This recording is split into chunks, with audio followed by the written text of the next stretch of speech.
Okay? So, nakita na ninyo si Iman. 1 John chapter 5 verse number 7. Okay? So, atong dunganon sa pagbasa kay usara man ni siya ka verse. 1 John chapter 5 verse number 7. Ready? Read. For there are three that bear record in heaven, the Father, the Word, and the Holy Ghost. And these three are one. Okay, let's pray.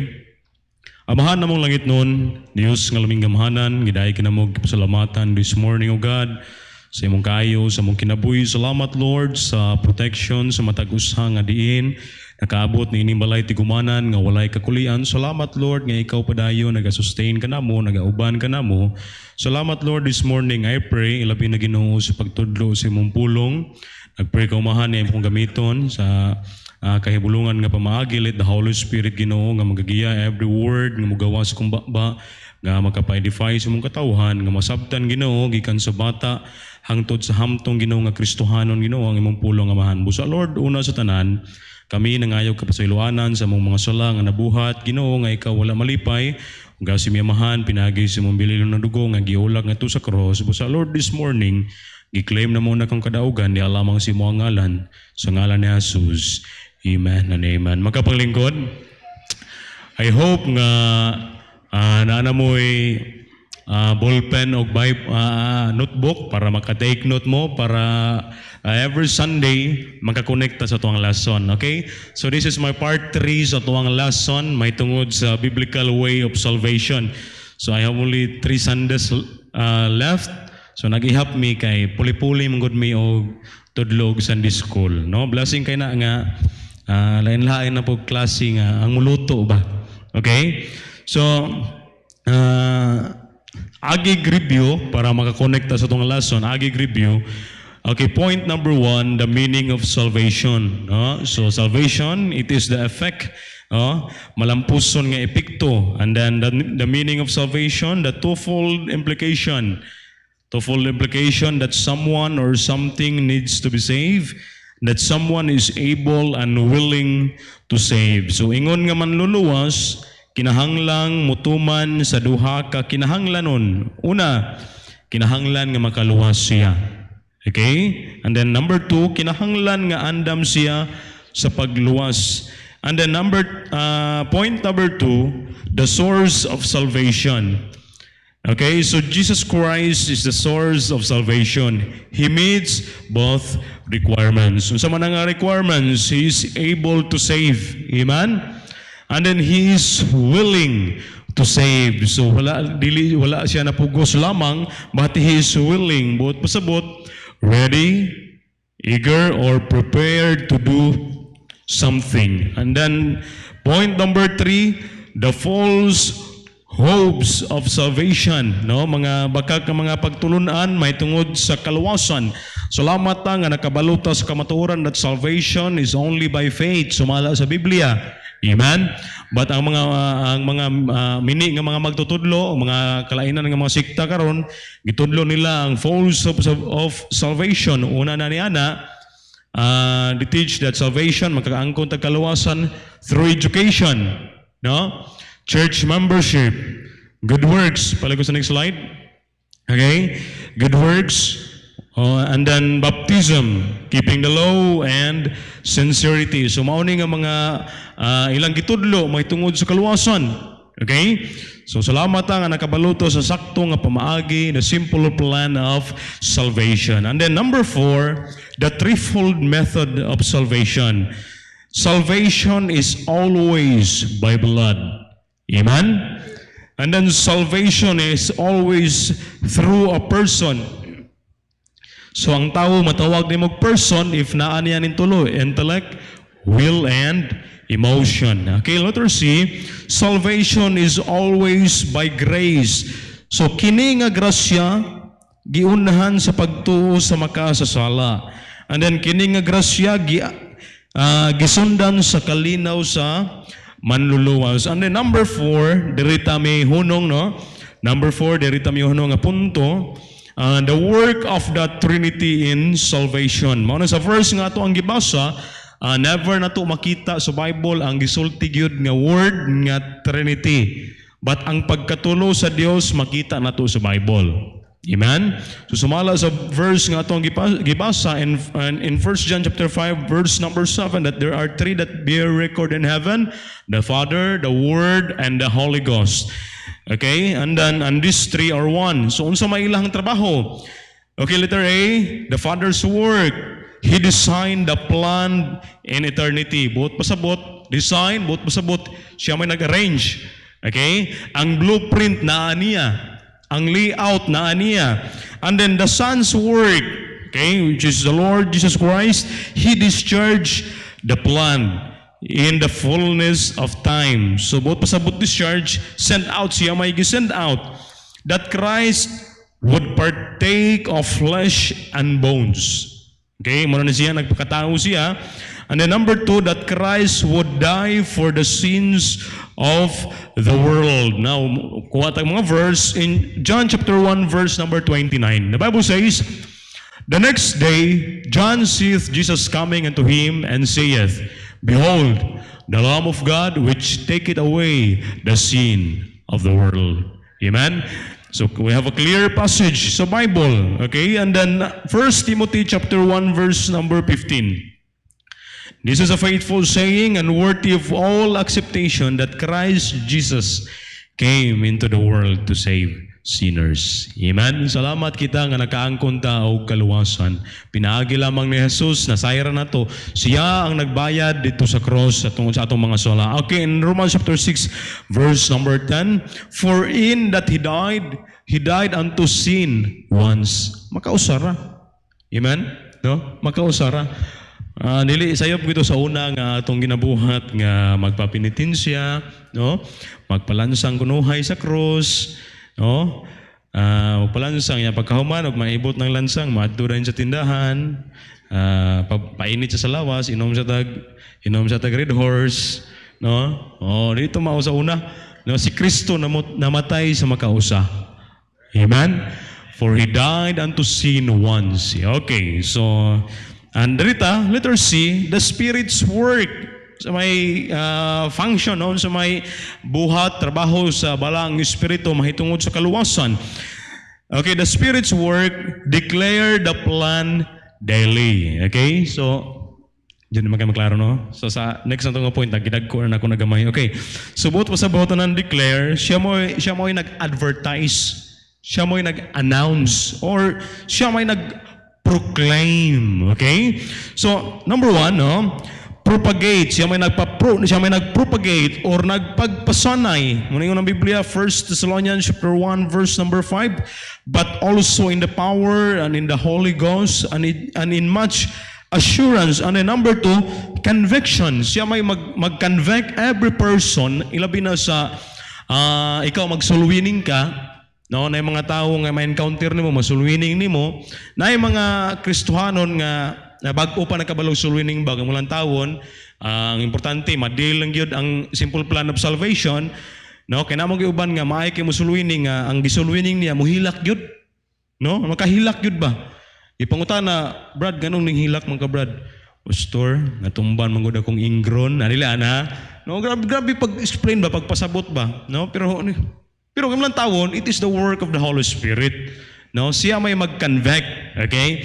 Siya may mag-convict na in John 16 verse number 7, nevertheless, I tell you the truth, it is expedient for you that I go away, for if I go not away, the Comforter will not come unto you, but if I depart, I will send him unto you. So the Spirit convicts, okay? And then, number 3, regeneration or pagbago. Ngayon na Biblia, Titus chapter 3 verse number 5.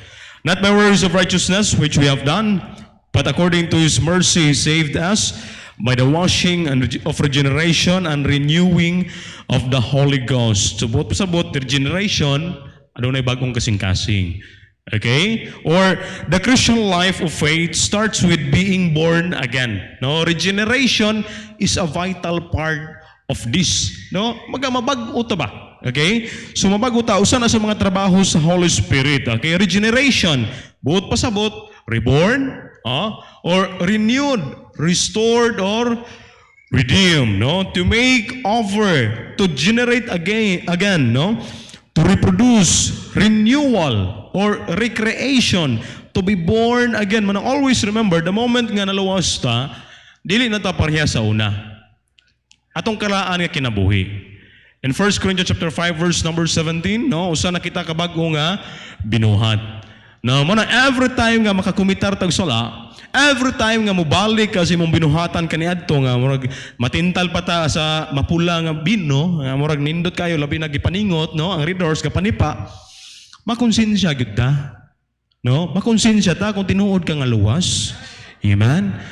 Muna nga, we are renewed, no? Reborn, okay, restored, redeemed, no? Be born again. So, maunay trabaho sa Holy Spirit regarding sa salvation. Okay, number 5. So number 5. Wa ba ko masayop ni? Nasayop ko. Number 6. Sorry. Okay, number 6. Number 6, so that's number 5, the work of the Trinity in salvation. So at least kabalota, no? Ang pagkatulo nila na ay function, the Father, the Son, and the Holy Ghost, so multi-function nila. And then number 6, the Old Testament types of salvation. Okay, so ato lang tawon karon in the Old Testament, unsa nga klase nga it represents ba sa atong pagkaluwas, no? Okay, so letter A, Adam and Eve. Okay, may tungod ni Adan ug ni Eva. They illustrate that salvation clothes us. Okay? So, unsa gingon sa Bible? Sa diha nga nakakomitaro sila sala, sa diha nga na-disobey nila ang Ginoo. The Bible says in verse number 7 in the book of Genesis chapter 3, and the eyes of them both were open. Okay? And they knew that they were naked. So nakabalo sila tungod kay nasupak nila ang balaod sa Ginoo nga gihatag sa Dios. Nakabalo sila, nasayran nila nga hubo na sila. Okay? But and they sewed fig leaves together and made themselves aprons. So maod kito ilang gibuhat, no? Nasayran nila sa diha nga nasupak nila ang balaod sa Ginoo nga gihatag nila. Nasayran nila nga hubo na sila, balain kay ilang taon, no? So salvation, they illustrate that salvation clothes us, no? Ang unang makalilisang resulta sa sala, ngadto kang Adan ug Eva, mao ang pagkaamgo sa ilang kaulaw ug pagkahubo at tubangan sa Dios.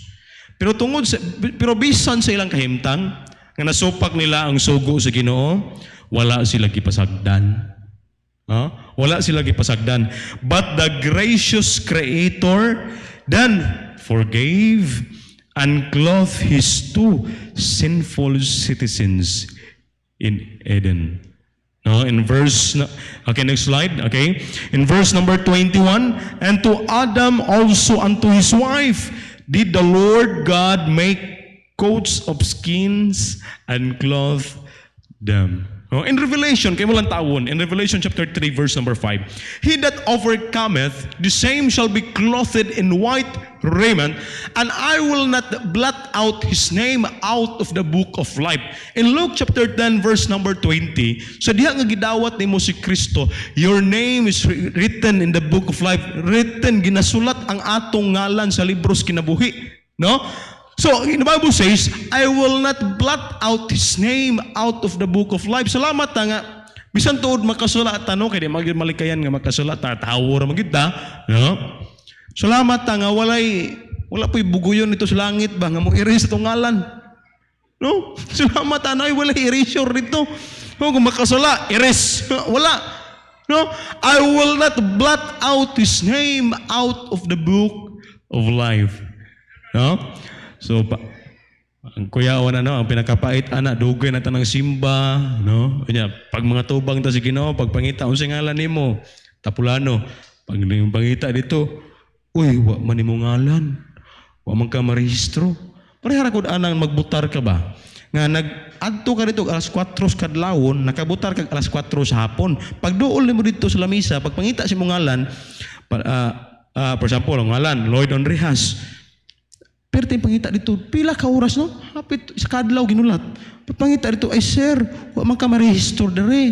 Masa kay mong bation. Pait ka na, oy. No? How much mo na, Ingon sa Biblia, kung wala imong ngalan wala masulat, impyerno ba yun tata? Pero salamat ta nga your names are written in heaven. Amen? So, atong ngalan dito na-secured na. Okay? And then, okay, so, mao kadto kang adan og iba that salvation illustrates that salvation clothes us. And then letter B, mahitungod kang Cain og Abel. Okay, mahitungod kang Cain og Abel. They illustrate that salvation guarantees us acceptance. So we know that Cain og si Abel naa sila offering. Okay, naa sila gihalad sa Ginoo. Pero one was rejected and one is accepted. Ngano man? Okay, ngano man? Kang Cain, kimo lang taon kang Cain in verse number 3, and in process of time it came to pass that Cain brought of the fruit of the ground an offering unto the Lord. So kang Cain demonstrates the wrong way to be accepted. Nga naman di ay. Okay. So kang Abel, ato sa lantawon kang Abel. First, recorded public profession of Christ on earth. So ang gikinhanglan, suman, blood sacrifice. Unsa man ay gihalad ni Abel? In verse number 4, and Abel he also brought of the firstlings of his flock and of the fat thereof, and the Lord had respect unto Abel and to his offering. Okay, next slide please. Kang Abel, first public profession of Christ. No, mao tay una, offered the blood sacrifice. Kang Cain, first rebel nga nahitabo, and then it is a bloodless sacrifice. Okay, so in the Old Testament, kinahanglan mo sila maghalad o usa ka karnero para ang ilang sala mapasaylo.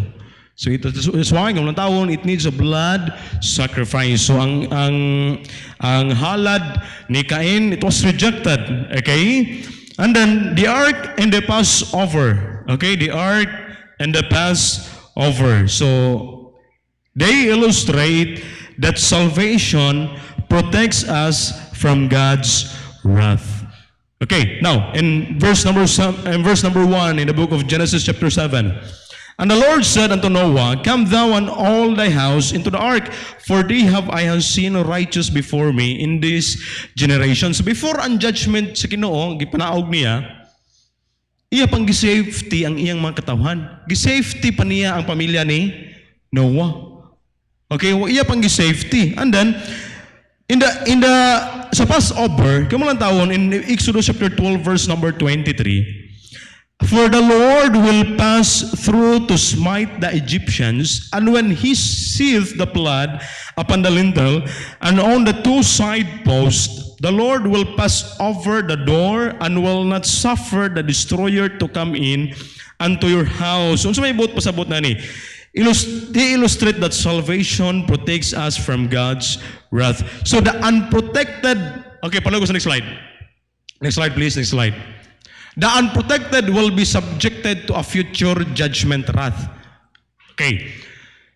So this message, mao na ang mensahe sa ark. And then unto a personal great white throne judgment. So mao ni ang lesson from the Passover. So ang great white throne judgment, it is the judgment of the wicked. Okay? So lahi man tong judgment sa Kristohanon, which is the judgment seat of Christ nga tagaan tag reward sa Ginoo. Ang kani nga judgment, which is the great white throne judgment, tanan nga mga makasasala, mga tubang sa Dios, hukman sila. Okay? So dili na ta appeal niini. Pero ikaw nga wala ka malawas, apil ka na. Great white throne judgment. Manasiguro agyod. Nga luwas ka. So we are not under the wrath of God. Amen? Wala na ta nilalom sa kapungot sa Ginoo. Okay? In Revelation chapter 6 verse number 17, for the great day of His wrath is come. Salamat ang kapungot sa Ginoo wala na nato. Amen? Okay, so and who shall be able to stand? Ano letter D, mahitungod kang Abraham and Isaac. So unsa man sa ilahang nang gibuhat, no, silang gipakita. Mahitungod ni Abraham ug ni Isaac. They illustrate that salvation provides for us an acceptable substitute. Okay. In verse number 12, ito sa basahon ng passage sa Bible para atong ma-connect, no? And he said, lay not thine hand upon the lad, neither do thou anything unto him. For now I know that thou fearest God, seeing thou hast not withheld thy son, thine only son, from me. So sa huibis, itudlo nga mas importante ang obedience, no? Mas gitakaag value ni Abraham ang obedience diha sa Ginoo kaysa sa iyang anak. Okay? And then Abraham lifted up his eyes and looked, and behold, behind him a ram caught in a thicket by his horns. And Abraham went and took the ram and offered him up for a burnt offering in the stead of his son. And Abraham called the name of that place Jehovah Jireh, as it is said, to this day, in the mount of the Lord it shall be seen. Okay, salvation illustrates that provides us as an acceptable substitute. Now, mga 20 ka siglo, human gihalad ni Abraham si Isaac, adunay laing amahan, nga ang nagbayaw sa iyang bugtong nga anak sa samang dapit. Okay? Apan niining higayuna, walay katapusang gutlo nga pagpahulay. Okay? So sa may makita na to, gisacrifice niya, okay? No, the same father nga gisacrifice niya ang bugto nga anak for the sins of the world. Okay? But niini walay kay mga tao nun tano, kita maginuntay mo bayad sa tong sala kay kita may nakasala. Diba? But there's an acceptable substitute. Si Kristo giako niya tanan. He died once for all. Amen? Tungod sa gugma sa amahan.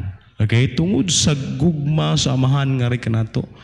Tungod kinakita niya kung sa tuwang kaugalingon nga pagpaningkamot, di ta makaangkog kaluwasan, muna siya may nangitag pamaagi. No? Through Jesus Christ. Okay? So, Isaac is a picture of Jesus carrying his own cross up to Mount Calvary. So, it is a perfect substitution. Okay? So, letter E, the brazen serpent. The brazen serpent. In Numbers 21, verse number 9.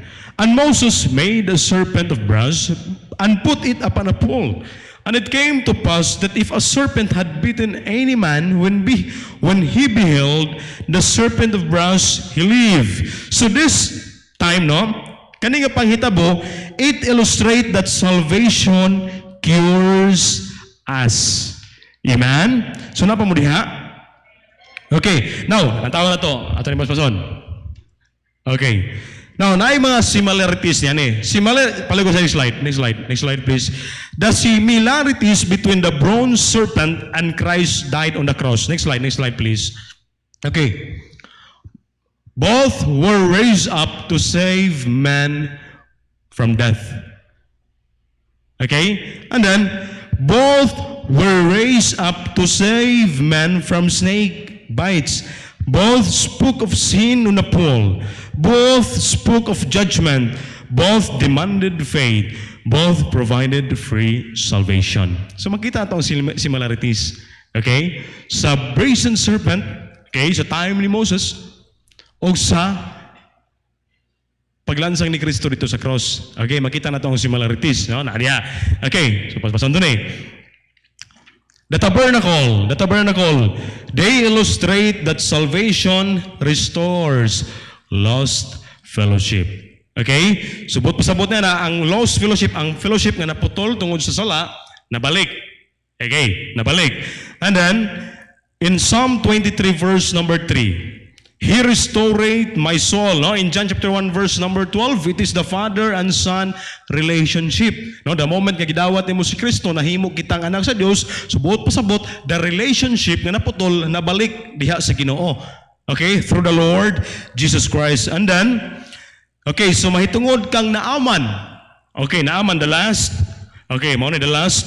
He illustrates that salvation cleanses us. This Syrian pagan was the only man in the entire Old Testament to be cleansed from the dreadful scourge of leprosy. Okay? So, as a conclusion, mo ni last verse, nga itong pag-abrihan. 1 Corinthians chapter 6, verse number 11. Palihog ko. Okay, ako lang taon sa Bisaya. Wala na siya sa PowerPoint nga na-appeal ako, pero lang taon na to siya, kaya mo na itong conclusion. 1 Corinthians chapter 6, verse number 11. Akong basahon sa Binisaya nga pinulungan.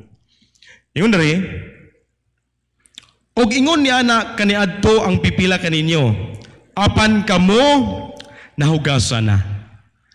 Okay? So mo na yung nahitabo na to, the moment nga kita mituon ni Kristo Jesus, munang di nagyod ta maimpyerno. Okay, so kung tinuod lang ni mo nga gidawat si Kristo, sulod siya mong kasing-kasing, dili og di na kita maimperno kay ang atong kaluwasan nga nangkunan di man hatag bawi. Okay, kita, no, nahugasan na, apan kamo nabalaan na.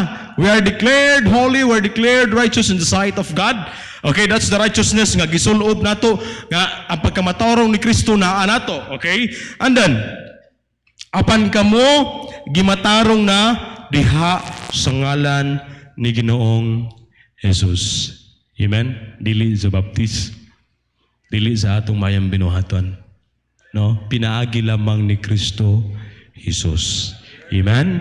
So that's the Old Testament types of salvation. So time is up. So dili lang tama ato ning padayonon sa sunod nga higayon sa another point na po nato. Okay? So let's pray. Pray. I hope na mo nang katunan. Let's pray, Lord. Salamat sa imong pulong. Kamag-bless na ito sa ngalan ni Jesus. Amen and amen.